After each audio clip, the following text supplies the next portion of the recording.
Hey YouTube, we have a super cool deck profile for you, so let's jump right into it. We have Fragmented Spirit of Wind. Not a spirit that we've really messed around with too much so far, but you get to glimpse 6, draw 6, and summon a Spirit Shard token.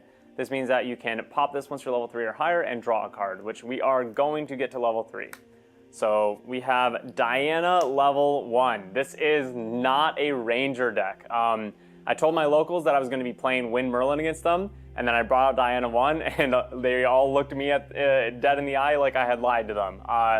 This is in here for one specific reason. You basically can get a double materialization from your material deck by going Diana level 1. So let me explain.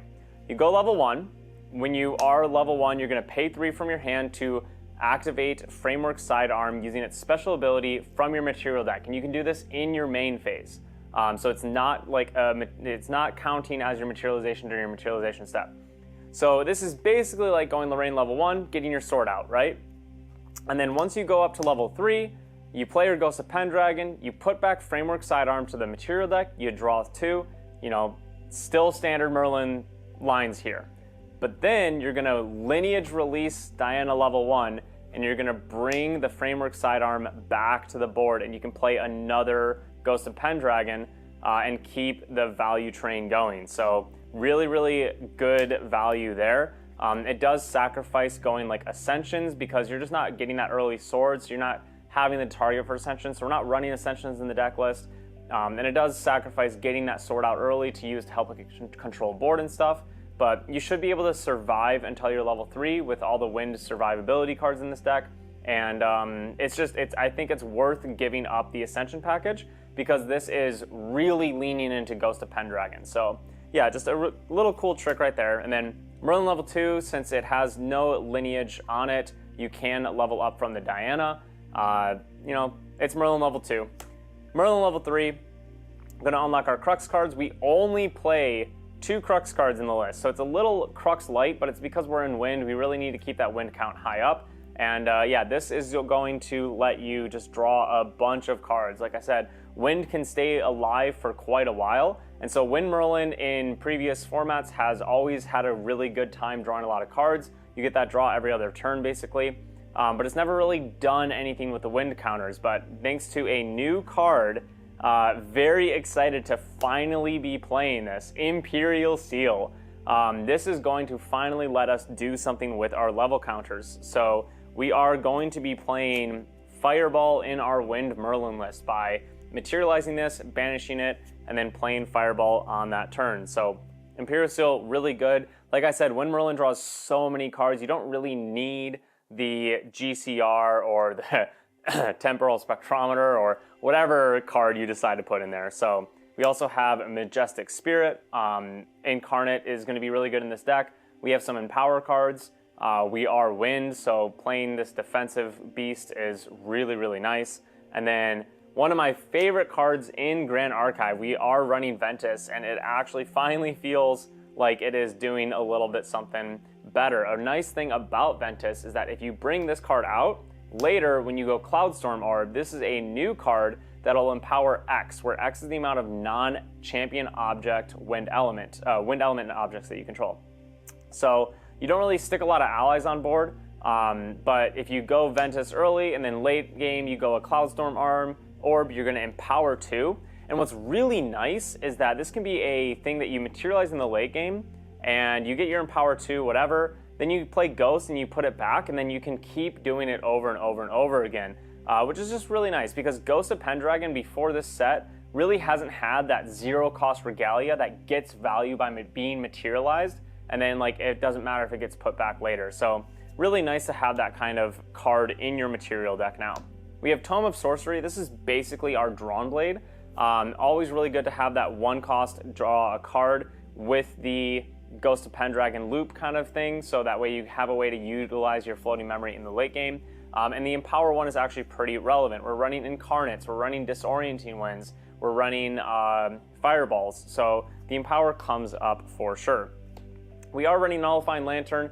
You don't rely on your graveyard too much in this deck, so it can just be a nice defensive tool. And then we are running that backup charger. Since we're not running GCR, it's nice to have at least one draw option in the deck, free draw option, I should say.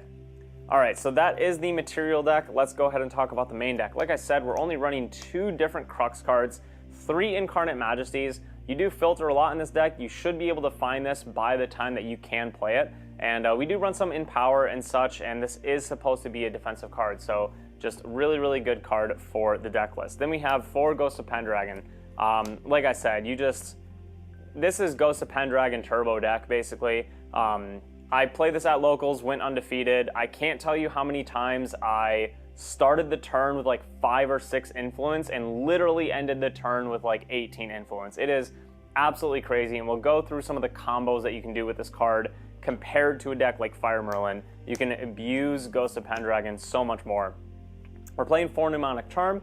This is really nice to do like a super early Disorienting Winds if you just like really need to, or it's mainly used to buff up Fireball or cheat out an Incarnate early. That's the main reason that I use it for. So really, really nice card there. Then we have 3 Dungeon Guide. You do have ways to suppress this. So finding 1 Dungeon Guide in a Wind deck is similar to finding 2 Dungeon Guides in like a Fire or Water deck, because you can suppress it and utilize the on-enter multiple times. So even with Ventus, if you have 3 counters on Ventus, you can go play Dungeon Guide, go to level 2, and then tap Ventus, suppress it, it goes away. At the end phase, it comes back, you on-enter again, and then you go up to level 3. You'll be all set to start getting your Merlin level 3 effect on your next Recollection effect and all that stuff. So 3 Dungeon Guide is fine. Again, you glimpse a lot, and you don't really need to play forward, like try to draw 2 of them and stuff. And another reason that you run 3 Dungeon Guide is because we're actually running the new Heavenly Guide. So when Merlin materializes a little bit slower than other decks usually, you might want to go Ventus or something. And so because you're usually just a little bit behind your opponent in leveling, Heavenly Guide is perfect for that. So if you took a turn off for Ventus, your opponent went in Dungeon Guided, you can go ahead and do your Heavenly Guide, get up to level 3, keep this insanely high influence, and then just pop off with Ghost of Pendragon and just overwhelm your opponent. So Heavenly Guide has been feeling really good in this deck. Then we have 4 Fireball. This is essentially the wincon. You actually can do a pretty surprising amount of attack damage used with Incarnate Majesty and Ghost of Pendragon. Since Ghost, you are going to find yourself playing it like literally 3 or 4 times in one turn. But this is how we're actually going to have a real wincon in Fire Merlin for once. Or sorry, Wind Merlin for once. Then we have 3 Swift Recruit. Good generic floating memory card that just helps us survive. Again, we're just trying to make it to the late game, basically. Then we have 4 Windmill Engineer. Always used as a value engine in Wind decks. Helps you cycle through your deck faster, and then also when you pair it with a card like Reclaim, you're actually starting to +1. So it's really good to have Windmill Engineer in here as well, because we are also on 4 Disorienting Winds. And so if you do something like a really early Mnemonic Charm or whatever, then you do Windmill Engineer, you go up to Merlin, you can like pop Mnemonic Charm, eat a floating memory with Merlin, and then like play a Disorienting Winds for free and put that Windmill Engineer back in hand and stuff. So you can kind of abuse that value from Windmill Engineer a little bit faster. The main reason Disorienting Winds is in this deck though is for Ghost of Pendragon. So a really solid play that you can do is be Merlin level 2, eat a floating memory, whether it's yours or your opponent's, and then next turn go into Merlin level 3, then you use Merlin level 3's effect and Recollection, you go up a level counter, draw a card, and now you're level 5.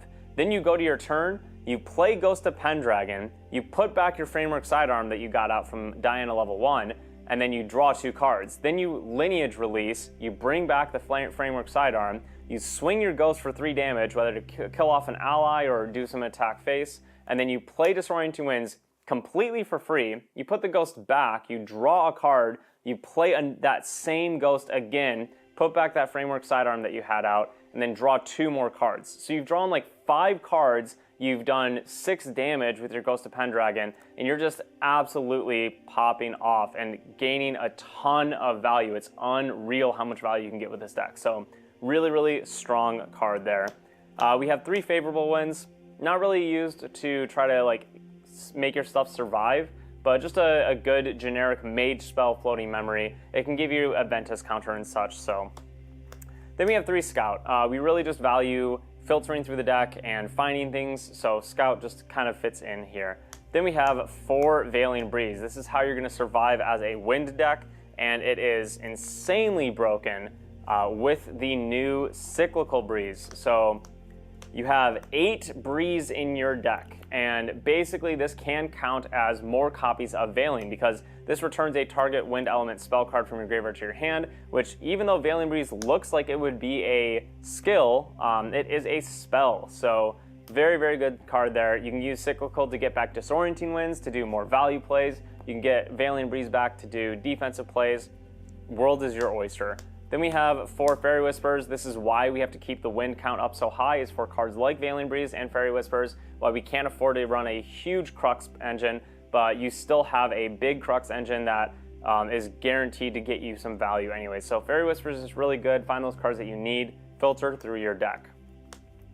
Then we have 4 Zephyr, really good in here. You can even use this on like your own Ghost to draw more cards if you have extra Regalia on the board. Just a generic good card in the deck. Then finally, we're ending with 2/3 Visits.